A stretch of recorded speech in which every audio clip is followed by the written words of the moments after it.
Hi there, it's Stephanie Thompson. Welcome back to Read Your Library. Are you a fan of desert landscapes? I am. Maybe it's because I spent the first part of my life, my early childhood until I was a teenager, largely in desert countries in the Middle East and the Persian Gulf. But there's something about the desert that I just find to be one of the most beautiful landscapes that you can find on Earth.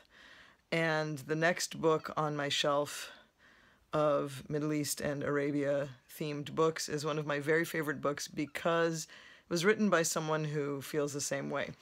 This is The Desert, Le Désert, by Pierre Loti, translated from the French. And it really is sort of the epitome of the fin de siècle, turn of the century romanticism of Arabia and the desert and native peoples everywhere. And it's beautifully written. It's a fascinating book. It's one of my very favorites. Pierre Loti was, it's actually a nom de plume of Julien Viaud, who was an artist and kind of a bon vivant. He decided in the late 1800s that his faith was flagging, and he decided he needed to make a pilgrimage to the Holy Land.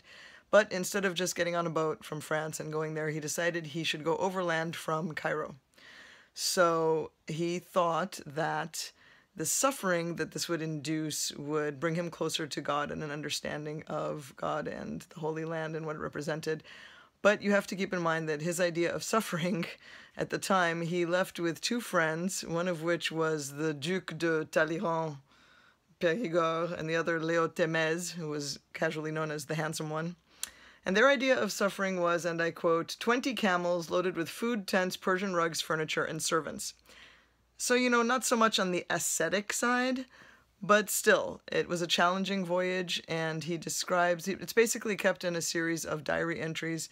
He describes the desert in great detail, all the different landscapes they cross, the villages and settlements they come across, all the local Bedouins and people they meet. It's absolutely fascinating, absolutely beautiful. Let me give you just one brief example, and you can see why I consider it such a romantic view. At the arrival of the starry night, the sand keeps its warm and reddish tint of an exquisite delicacy that we had forgotten, and on which the camels and shrubs are scattered dark spots. Our Bedouins sit around their fire. The bright flames and the white aromatic smoke leap up toward the blue-black sky, where the zodiacal light floats. Constellations shimmer and seem either very close to the earth or magnified by huge mirrors.